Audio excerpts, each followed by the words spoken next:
Hi friends, welcome to ജികോം P S C. Assistant prison ഓഫീസറിന്റെ intense PYQ revision സീരീസിലേക്ക് നിങ്ങൾക്ക് എല്ലാവർക്കും സ്വാഗതം. അസിസ്റ്റന്റ് പ്രസന്റ് ഓഫീസർ എക്സാമിന്റെ ഹാൾ ടിക്കറ്റ് നിങ്ങളുടെ പ്രൊഫൈലിൽ വന്നു കഴിഞ്ഞു. ജനുവരി 24-നാണ് എക്സാം. സോ നിയർലി ഇനി നിങ്ങൾക്ക് ഒരാഴ്ചയേ ഉള്ളൂ പ്രിപ്പയർ ചെയ്യാൻ. സോ ഇനിയുള്ള ഈ ഒരു 7 to 10 ദിവസങ്ങളിൽ ഏറ്റവും ബെസ്റ്റ് മെത്തേഡ് എന്ന് പറയുന്നത് പ്രീവിയസ് ഇയർ ക്വസ്റ്റ്യൻസ് വർക്കൗട്ട് ചെയ്യുക എന്നുള്ളതാണ്. പ്രീവിയസ് ഇയർ ക്വസ്റ്റ്യൻസ് ചെയ്യുക, അതോടൊപ്പം അതിൻ്റെ റിലേറ്റഡ് ഫാക്ട്സ് പഠിക്കുക. അപ്പോൾ നിങ്ങൾക്ക് ആ ക്വസ്റ്റ്യൻ വരുന്നതിനെ പറ്റി അല്ലെങ്കിൽ എത്ര ഡെപ്തിൽ ചോദ്യങ്ങൾ ചോദിക്കുന്നുണ്ട്, ഇങ്ങനത്തെ കാര്യങ്ങളിൽ നിങ്ങൾക്കൊരു ക്ലിയർ ഐഡിയ കിട്ടും. ഓക്കെ, അപ്പോൾ അതുകൊണ്ട് വളരെയധികം ചോദിക്കാൻ ചാൻസ് ഉള്ളതും കഴിഞ്ഞ 1-2 വർഷങ്ങളായിട്ട് റിപ്പീറ്റ് ചെയ്തുകൊണ്ടേയിരിക്കുന്ന ക്വസ്റ്റ്യൻസ് ആണ് നമ്മളിവിടെ സെലക്ട് ചെയ്തിരിക്കുന്നത്. സോ നമുക്ക് ഓരോ ക്വസ്റ്റ്യൻ ആയിട്ട് നോക്കാം.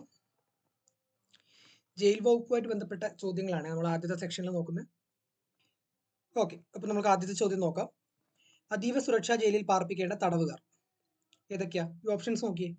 ഭീകരവാദികൾ, അപകടകാരികളായ തടവുകാർ, തീവ്രവാദികൾ, സിവിൽ തടവുകാർ. ഇതിന്റെ ഉത്തരം നിങ്ങൾക്ക് ഡയറക്റ്റ് അറിയില്ലെങ്കിൽ പോലും ഈ ഓപ്ഷൻസ് കാണുമ്പോൾ നിങ്ങൾക്ക് അതിൽ ഉത്തരത്തിലോട്ട് എത്താൻ പറ്റും. കാരണം എന്താ?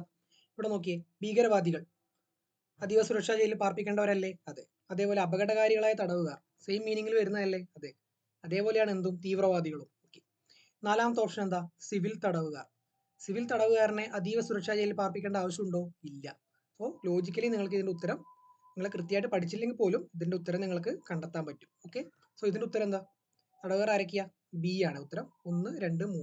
Okay okay Kerala prison act 2010 പ്രകാരം സംസ്ഥാന സർക്കാർ നൽകുന്ന പരോളുമായി ബന്ധപ്പെട്ട് താഴെ പറയുന്നവയിൽ ശരിയല്ലാത്തത് ഏതാണ്? ഓക്കെ, സോ നമ്മൾ ഏത് ക്വസ്റ്റ്യൻ കാണുമ്പോഴും എല്ലാ ഓപ്ഷൻസും ആദ്യം ഒന്ന് വായിച്ചു നോക്കുക. ഇതുപോലുള്ള ചോദ്യങ്ങൾ നിങ്ങൾക്ക് ലോജിക്കലി തന്നെ തെറ്റായിട്ടുള്ള ഓപ്ഷൻസിനെ എലിമിനേറ്റ് ചെയ്യാൻ പറ്റും. അപ്പോൾ ഇവിടെ വായിച്ചു നോക്കിയേ.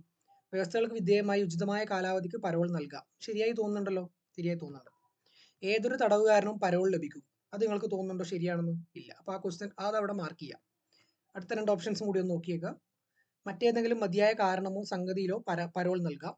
അതേപോലെ അടുത്ത ബന്ധുവിന്റെ ഗുരുതരമായ രോഗമോ മരണമോ കാരണവും പരോൾ നൽകാം. എല്ലാം ലോജിക്കലി ശരിയാണെന്ന് തോന്നില്ലേ? അപ്പോൾ ഉത്തരം ഏതാ? ബി. ഏതൊരു തടവുകാരനും പരോൾ ലഭിക്കും. ഏതൊരു തടവുകാരനും ലഭിക്കുമോ? ഇല്ല. ഒരു തീവ്രവാദിയായ ഒരാൾക്ക് പരോൾ ലഭിക്കുമോ? ഇല്ല. അത് നമ്മൾ ആദ്യത്തെ ക്വസ്റ്റ്യനിൽ പറഞ്ഞല്ലോ. ഓക്കെ ഓക്കെ അടുത്ത ചോദ്യം. തടവുകാരെ പ്രത്യേകിച്ച് സെൻട്രൽ ജയിലിനകത്തെ സാഹചര്യങ്ങളുമായി പൊരുത്തപ്പെടുന്നതിനും വ്യക്തിപരവും കുടുംബപരവുമായ പ്രശ്നങ്ങൾ പരിഹരിക്കുന്നതിനും സഹായിക്കുന്നതിനും ഒരു കൗൺസിലറായി പ്രവർത്തിക്കേണ്ടത് ആരാണ്? ഇതിന്റെ ഉത്തരം വെൽഫെയർ ഓഫീസർ എന്നാണ്. Welfare officer. എല്ലാ ജയിലിലും ഒരു വെൽഫെയർ ഓഫീസർ ഉണ്ടാവും. വെൽഫെയർ ഓഫീസറിന്റെ ഡ്യൂട്ടി എന്താ? അതായത് social, emotional and mental rehabilitation ആണ്.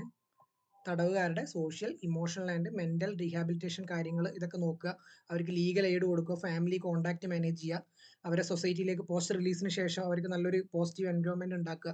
ഇതൊക്കെയാണ് ഒരു ജയിൽ വെൽഫെയർ ഓഫീസറിന്റെ ഡ്യൂട്ടി. ഓക്കെ, അടുത്ത ചോദ്യം. 2014 കേരള പ്രിസൺസ് സംശുദ്ധീകരണ സന്മാർഗീകരണ കറക്ഷൻ ആൻഡ് ആക്ടിൽ ചട്ടങ്ങൾ പ്രകാരം തടവുകാരെ അകാല വിടുതൽ ശുപാർശ ചെയ്യുന്ന സമിതിയിൽ അംഗമല്ലാത്തത് ആരാണ്? പ്രീ മെച്യൂർ റിലീസിൽ അംഗമല്ലാത്തത് പോലീസ് DGP ആണ്. Police DGP.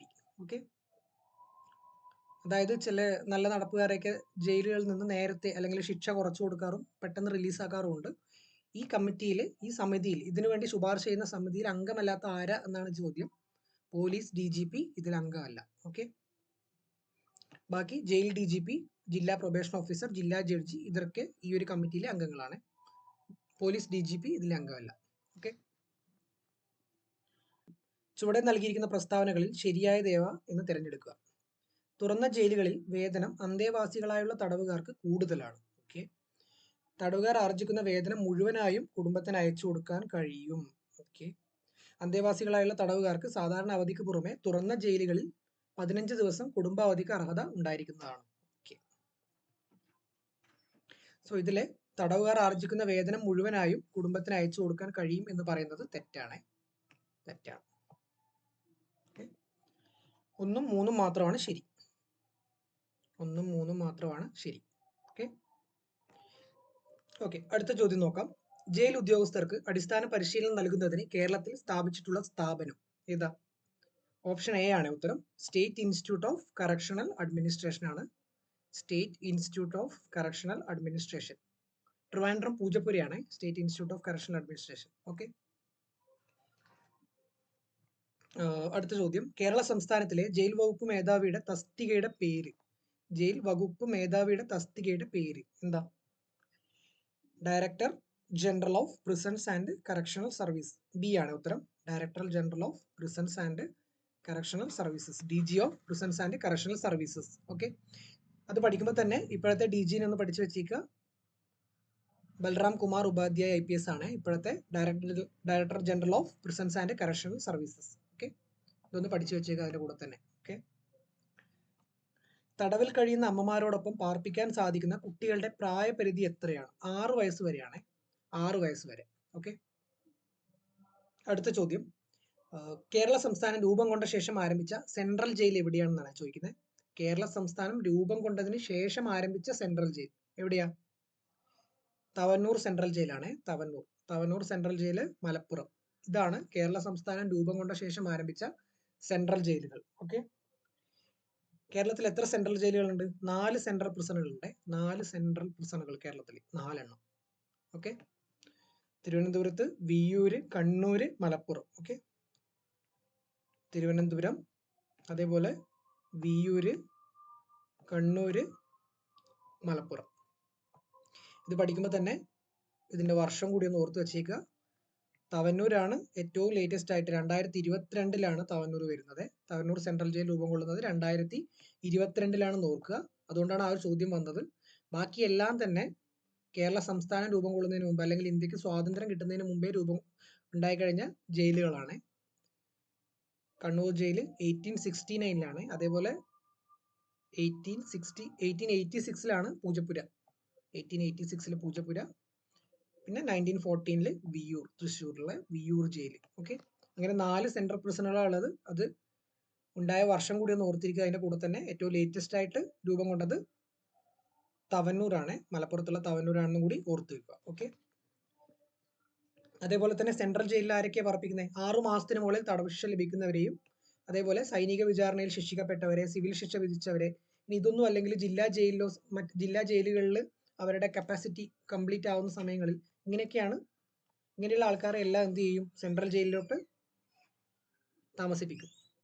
ഓക്കെ, ഇപ്പോൾ സെൻട്രൽ ജയിൽ 4 എണ്ണം എന്ന് പറഞ്ഞു. അതേപോലെയാണ് നമ്മളെ ഓപ്പൺ ജയിലുകൾ, ഓപ്പൺ പ്രിസൺസ് കേരളത്തിൽ 3 എണ്ണമാണ് ഉള്ളത്. 3 ഓപ്പൺ പ്രിസൺസ്, തുറന്ന ജയിലുകൾ. ഓക്കെ, എവിടേക്കാ? ഒന്ന് നെട്ടുകാൽ തേരിയാണ്. നെട്ടുകാൽ തേരി എവിടെയാ?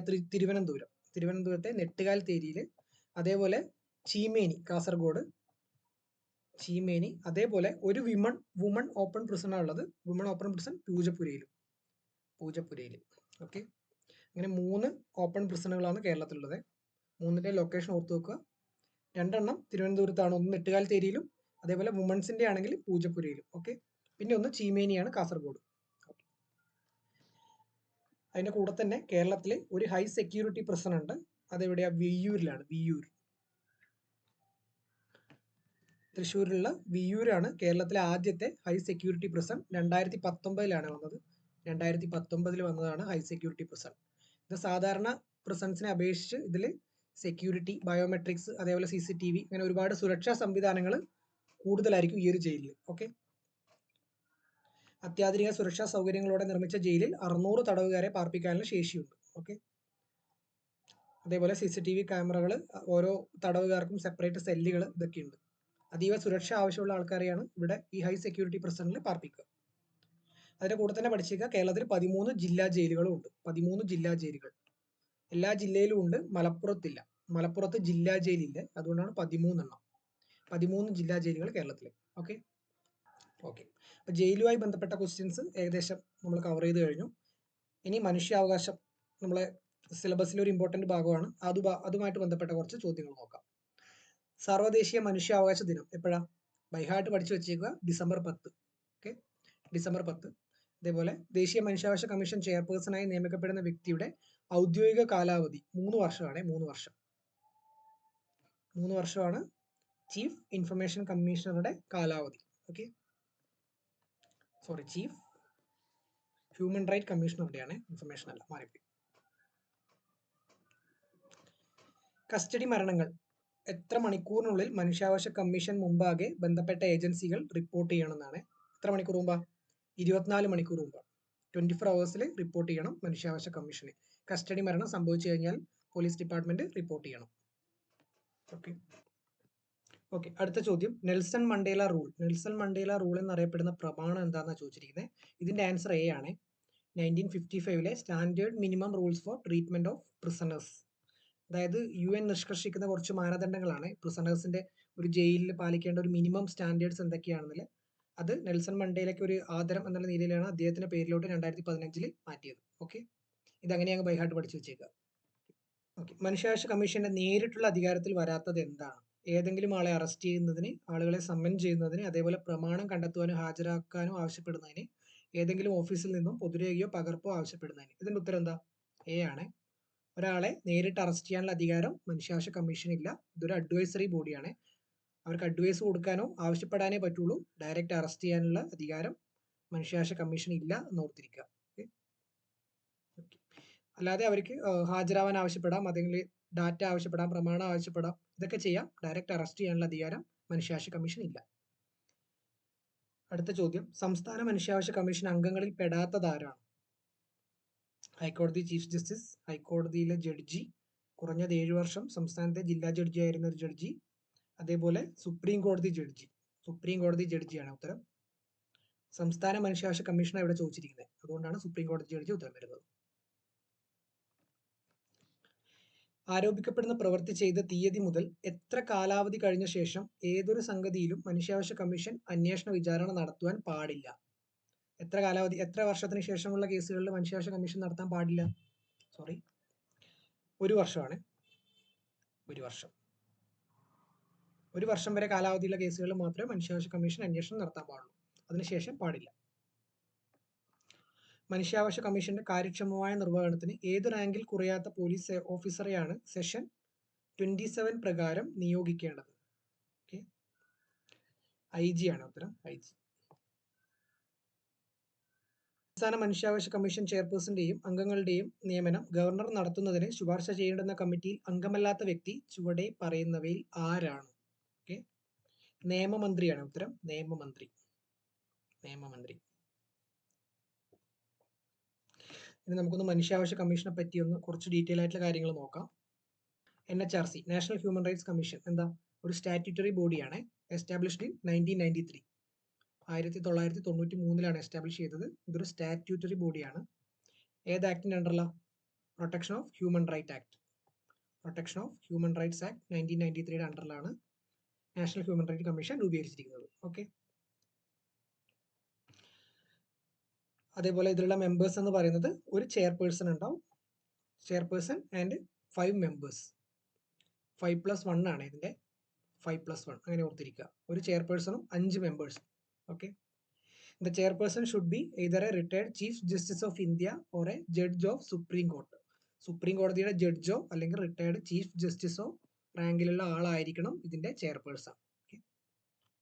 ഓക്കെ, അതേപോലെ തന്നെ NHRCനെ അപ്പോയിന്റ് ചെയ്യുന്ന ആരാ? പ്രസിഡന്റ് ആണ്. The appointment of the chairperson and members of the NHRC is carried out by the president of India. Appoint ചെയ്യുന്നത് ആരാണെന്ന് ചോദിച്ചാൽ പ്രസിഡന്റ് ഓഫ് ഇന്ത്യ ആണ്. എങ്ങനെ അപ്പോയിന്റ് ചെയ്യുന്നത്? Based on the recommendation of A 6 member committee.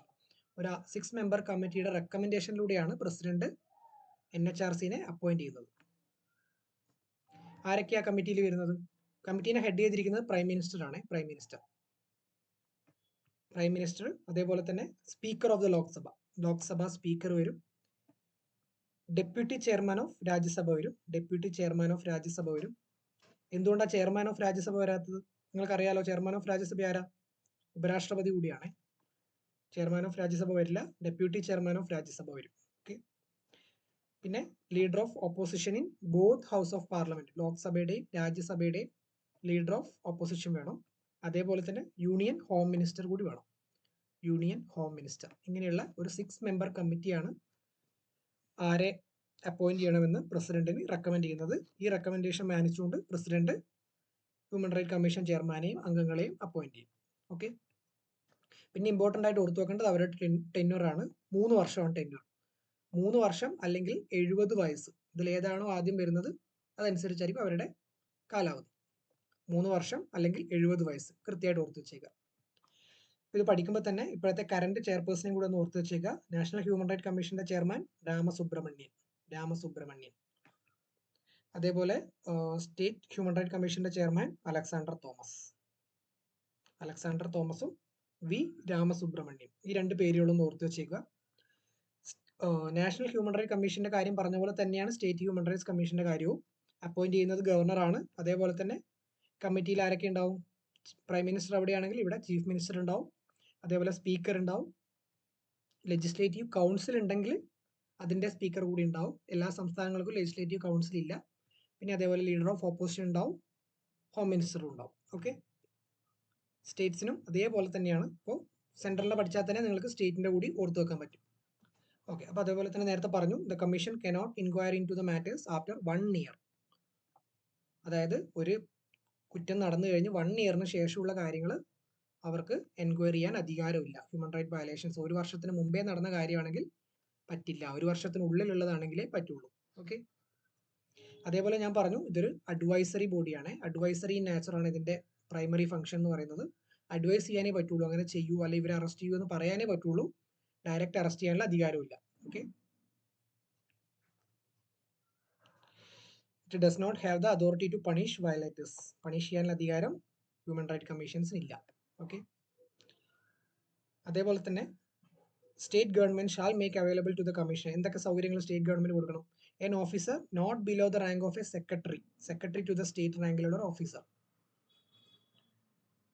ആരായിട്ട്? Secretary of the commission, state കമ്മീഷന്റെ secretary to the state റാങ്കിലുള്ള ഒരു ഉദ്യോഗസ്ഥൻ വേണം. അതേപോലെ തന്നെ ഇൻവെസ്റ്റിഗേഷന് വേണ്ടി ആരെ കൊടുക്കണം? Inspector general of police, I G റാങ്കിലുള്ള ഒരു ഉദ്യോഗസ്ഥനെ സ്റ്റേറ്റ് പ്രൊവൈഡ് ചെയ്യേണ്ടതാണ് ഈ ഒരു ബോഡിക്ക് വേണ്ടി, IG. ഓക്കെ, ഇനി നമുക്ക് വിവരാവകാശ കമ്മീഷന്റെ ഭാഗത്തു നിന്നുള്ള ചോദ്യങ്ങൾ നോക്കാം. വിവരാവകാശ നിയമം 2005 പ്രകാരം ആവശ്യപ്പെട്ടിട്ടുള്ള വിവരം ഒരു വ്യക്തിയുടെ ജീവനും സ്വാതന്ത്ര്യവും സംബന്ധിച്ചുള്ളതാണെങ്കിൽ എത്ര സമയത്തിനുള്ളിൽ വിവരാവകാശ നിയമപ്രകാരം മറുപടി നൽകണമെന്നാണ് ചോദിച്ചിരിക്കുന്നത്. കൃത്യമായി പഠിച്ചു വെച്ചേക്കുക. 48 മണിക്കൂറാണ് ഉത്തരം, 48 മണിക്കൂർ. അതേപോലെ അടുത്ത ചോദ്യം, ചീഫ് ഇൻഫർമേഷൻ കമ്മീഷണറുടെ നിയമനവുമായി ബന്ധപ്പെട്ട താഴെ തന്നിരിക്കുന്ന പ്രസ്താവനകൾ ശരിയായിട്ടുള്ളവ ഏതാണ്? ചീഫ് ഇൻഫർമേഷൻ കമ്മീഷണറുടെ നിയമനവുമായി ബന്ധപ്പെട്ടാണ്. 5 വർഷം കാലാവധി ശരിയാണോ? അല്ല. ഇപ്പൊ ഇത്രേ പറഞ്ഞത് 3 വർഷമാണ്. 3 വർഷമാണ് ചീഫ് ഇൻഫർമേഷൻ കമ്മീഷണറുടെ കാലാവധി. 65 വയസ്സ് പൂർത്തിയായ ശേഷം സ്ഥാനം വഹിക്കാൻ പാടില്ല എന്ന് പറയുന്നത് ശരിയാണ്.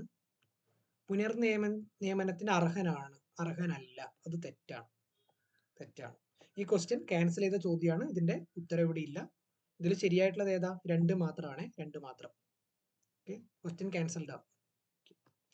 വിവരം ലഭിക്കാനുള്ള അവകാശം ഇന്ത്യൻ ഭരണഘടനയുടെ എത്രാമത്തെ അനുച്ഛേദം ഉറപ്പുവരുത്തുന്നു? ഏതാ? Freedom of speech and expression, article 19 ആണ്. ആർട്ടിക്കിൾ 19 പറയുന്നുണ്ട് വിവരം ലഭിക്കുവാനുള്ള അവകാശവും ആർട്ടിക്കിൾ 19 ഇൻഫർമേഷൻ കമ്മീഷനെ പറ്റി കുറച്ച് കൂടുതൽ കാര്യങ്ങൾ നോക്കാം.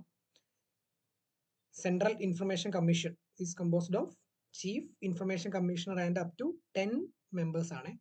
10 മെമ്പേഴ്സ്, 10+1 ആണ്. 10+1 ഒരു ചീഫും 10 അഡീഷണൽ 10 മെമ്പേഴ്സ്, 10 ഇൻഫർമേഷൻ കമ്മീഷണേഴ്സും ഒരു ചീഫ് ഇൻഫർമേഷൻ കമ്മീഷണർ ഉണ്ടാവും.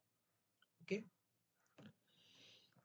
The chief information commissioner and information commissioners are appointed by the president of India. President ആണ് അപ്പോയിന്റ് ചെയ്യുന്നത്. Appointed by president of India based on the recommendation of a selection committee. NHRCയുടെ കാര്യം പറഞ്ഞ പോലെ തന്നെ president appoint ചെയ്യുന്നത് ഒരു selection കമ്മിറ്റിയുടെ decision ആണ്. സെലക്ഷൻ കമ്മിറ്റിയാണ് ആളെ തീരുമാനിക്കുന്നത്. അപ്പോയിന്റ് ചെയ്യുന്നത് പ്രസിഡന്റ് ആണ്, പ്രസിഡന്റ് ഓഫ് ഇന്ത്യ. ഓക്കെ, അപ്പൊ ഈ കമ്മിറ്റിയിലെ മെമ്പേഴ്സ് ആരൊക്കെയാന്ന് നോക്കാം. നേരത്തെ NHRCയുടെ കമ്മിറ്റിയും ചെയർ ചെയ്തിരിക്കുന്ന ആരായിരുന്നു? പ്രൈം മിനിസ്റ്റർ ആണ്. ഇവിടെയും ചെയർ ചെയ്യുന്നത് പ്രൈം മിനിസ്റ്റർ തന്നെയാണ്. പ്രൈം മിനിസ്റ്റർ, പിന്നെ ആരാ? Leader of opposition of Lok Sabha, leader of opposition in Lok Sabha. അതേപോലെ തന്നെ യൂണിയൻ ക്യാബിനറ്റ് മിനിസ്റ്റർ. ഇങ്ങനെ 3 പേരടങ്ങുന്ന ഒരു കമ്മിറ്റിയാണ് ഇതിനെ റെക്കമെൻഡ് ചെയ്യുന്നത്. 3 പേരടങ്ങുന്ന കമ്മിറ്റിയുടെ റെക്കമെൻഡേഷനോടെയാണ് പ്രസിഡന്റ് ചീഫിനെ അപ്പോയിന്റ് ചെയ്യുന്നത്. ഓക്കെ, അതേപോലെ ഇവരുടെ കാലാവധി 3 വർഷം അല്ലെങ്കിൽ 65 വയസ്സാണ്. 3 വർഷം അല്ലെങ്കിൽ 65 വയസ്സാണ്. NHRCയുടെ കാര്യത്തിലായിരുന്നു 3 വർഷം അല്ലെങ്കിൽ 70 വയസ്സാണ്. ഇൻഫർമേഷൻ കമ്മീഷണർക്കാണെങ്കിൽ 65 വയസ്സ് വരെ ഉള്ളൂ എന്ന് കൃത്യമായിട്ട് ഓർത്തിരിക്കുക. ഇത് രണ്ടും അങ്ങോട്ടും ഇങ്ങോട്ടും മാറിപ്പോകാൻ പാടില്ല. അതേപോലെ തന്നെ they are not eligible for റീഅപ്പോയിൻമെന്റിന് എലിജിബിൾ അല്ല. ഓക്കെ, അങ്ങനെ തന്നെ ഓർത്തിരിക്കുക, റീഅപ്പോയിൻമെന്റിന് എലിജിബിൾ അല്ല. ഒരു തവണ കാലാവധി പൂർത്തിയായ പിന്നെ വീണ്ടും അവരെ നിയമിക്കാൻ പറ്റില്ല. ഓക്കെ, മനസ്സിലായല്ലോ? അടുത്ത ചോദ്യം, വിവരാവകാശ നിയമം 2005 പ്രകാരം ഏതെങ്കിലും വിധത്തിൽ വിവരം നൽകുന്നത് തടസ്സപ്പെടുത്തുകയോ ചെയ്തിട്ടുണ്ടെങ്കിൽ 250 വീതം ഓരോ ദിവസവും പിഴ ചുമത്തേണ്ടതും അത്തരത്തിലുള്ള പിഴ സംഖ്യ എത്ര രൂപയിൽ കവിയാൻ പാടില്ലാത്തതുമാകുന്നു എന്നാണ്. അതായത് വിവരാവകാശ നിയമപ്രകാരം വിവരം നൽകുന്നത് തടസ്സപ്പെടുത്തി കഴിഞ്ഞാൽ മാക്സിമം എത്ര രൂപ വരെ പാടില്ല എന്നാണ് ചോദിക്കുന്നത്. പിഴ സംഖ്യ 25,000 ആണ് ഉത്തരം. 25,000 സി ആണ് ഉത്തരം. അങ്ങനെ തന്നെ ബൈഹാർട്ട് പഠിച്ചേക്കുക. മാക്സിമം 25,000 രൂപ വരെയാണ്. 25,000 രൂപ വരെ. അടുത്ത ചോദ്യം, വിവരാവകാശ നിയമം 2005 സെക്ഷൻ 8 പ്രകാരം ചുവടെ പറഞ്ഞിരിക്കുന്നവയിൽ വിവരം വെളിപ്പെടുത്തുന്നതിൽ നിന്നും ഒഴിവാക്കൽ ചെയ്തിട്ടുള്ളത് ഏതൊക്കെയാണെന്ന് ചോദിച്ചിരിക്കുന്നത്. അതായത് വിവരാവകാശ നിയമപ്രകാരം നമ്മൾക്ക് എല്ലാ വിവരങ്ങളും ആവശ്യപ്പെടാൻ പറ്റില്ല. ദേശസുരക്ഷയെ ബാധിക്കുന്ന കാര്യങ്ങൾ അല്ലെങ്കിൽ വളരെ ഇമ്പോർട്ടൻ്റ് ആയിട്ടുള്ള ഗവൺമെന്റിലെ സീക്രട്ട് ആയിട്ടുള്ള കാര്യങ്ങൾ, ഇതൊന്നും നമുക്ക് വിവരാവകാശ നിയമപ്രകാരം ചോദിക്കാനോ അറിയാനോ പറ്റില്ല. അത് ഏതൊക്കെയാണെന്നാണ് ചോദിച്ചിരിക്കുന്നത്. ഏതൊക്കെയാണ് സെക്ഷൻ 8 പ്രകാരം ഒഴിവാക്കിയിരിക്കുന്നതെന്ന് ചോദിച്ചിരിക്കുന്നത്. ഏതൊക്കെയാ? ഭാരതത്തിന്റെ പരമാധികാരത്തെയും അഖണ്ഡതയെയും സുരക്ഷിതത്വത്തെയും ഹാനികരമായി ബാധിക്കുന്നവ എന്തായാലും ഒഴിവാക്കിയിട്ടുണ്ടാവുമല്ലോ. എന്തായാലും ഒഴിവാക്കിയിട്ടുണ്ടാവും. ഓക്കെ, അതേപോലെ വിദേശ സർക്കാരിൽ നിന്നും ലഭിച്ച രഹസ്യ വിവരം അത് ഒഴിവാക്കുമല്ലോ. ഒഴിവാക്കും. എന്തെങ്കിലും ഇന്റലിജൻസ് റിപ്പോർട്ട് ആണെങ്കിൽ എല്ലാവർക്കും പരിചയപ്പെടുത്തുമോ? ഇല്ല. അറസ്റ്റിനെയോ പ്രോസിക്യൂഷന്റെ നടപടിയോ തടസ്സപ്പെടുത്തുന്ന വിവരം അതും എന്തായാലും ഒഴിവാക്കുമല്ലോ. ഒഴിവാക്കും. മന്ത്രിസഭയുടെ തീരുമാനങ്ങളും അവയ്ക്കുള്ള കാരണങ്ങളും ഇത് ഒഴിവാക്കണോ? വേണ്ട, ഇത് ഒഴിവാക്കിയിട്ടില്ല. അപ്പോൾ ഏതൊക്കെയാണ് ഒഴിവാക്കിയിരിക്കുന്നതെന്നല്ലേ ചോദിച്ചിരിക്കുന്നത്. ഏതൊക്കെയാ? 1, 2, 3. സി ആണ് ഉത്തരം. സി ആണ് ഉത്തരം. 1, 2, 3. അടുത്ത ചോദ്യം, BPL വിഭാഗത്തിൽപ്പെട്ട അപേക്ഷകൻ വിവരാവകാശ നിയമപ്രകാരം കൊടുക്കേണ്ട ഫീസ് എത്രയാ? BPL വിഭാഗത്തിൽപ്പെട്ട അപേക്ഷകനാണ്, ഫീസ് കൊടുക്കേണ്ടതില്ല. ഫീസ് ഒന്നും കൊടുക്കണ്ട. ഓക്കെ, വിവരാവകാശ നിയമപ്രകാരം അധിക ഫീസ് കൊടുക്കാൻ ആവശ്യപ്പെട്ടാൽ അപേക്ഷകൻ എത്ര ദിവസത്തിനുള്ളിൽ ഫീസ് കൊടുക്കണം? എത്ര ദിവസത്തിനുള്ളിൽ? അധിക ഫീസ് കൊടുക്കാൻ ആവശ്യപ്പെട്ടാലാണ് എത്ര ദിവസത്തിനുള്ളില? അങ്ങനെ ഒരു കാലയളവ് നിഷ്കർഷിച്ചിട്ടില്ല. ഡി ആണ് ഉത്തരം. കാലയളവ് നിഷ്കർഷിച്ചിട്ടില്ല. ഓക്കെ, അപ്പോൾ ഇത്രയും കാര്യങ്ങൾ നിങ്ങൾക്ക് മനസ്സിലായി എന്ന് വിചാരിക്കുന്നു. ഇനി നമുക്ക് സൈക്കോളജി എന്നൊരു പാർട്ടാണ് സ്പെഷ്യൽ ടോപ്പിക്കിൽ ബാക്കിയുള്ളത്. അതേപോലെ തന്നെ ഇനി ഏറ്റവും കൂടുതൽ കഴിഞ്ഞ 2 വർഷങ്ങളായിട്ട് ചോദിക്കുന്ന ചോദ്യങ്ങൾ, ഏറ്റവും കൂടുതൽ വരാനുള്ള ചോദ്യങ്ങളൊക്കെ നമ്മൾ ഈ സീരീസിന്റെ ഭാഗമായിട്ട് ഇനി വരുന്ന ദിവസങ്ങളിൽ അപ്ലോഡ് ചെയ്യും. സോ എല്ലാവരും ചാനൽ സബ്സ്ക്രൈബ് ചെയ്യുക. Thank you.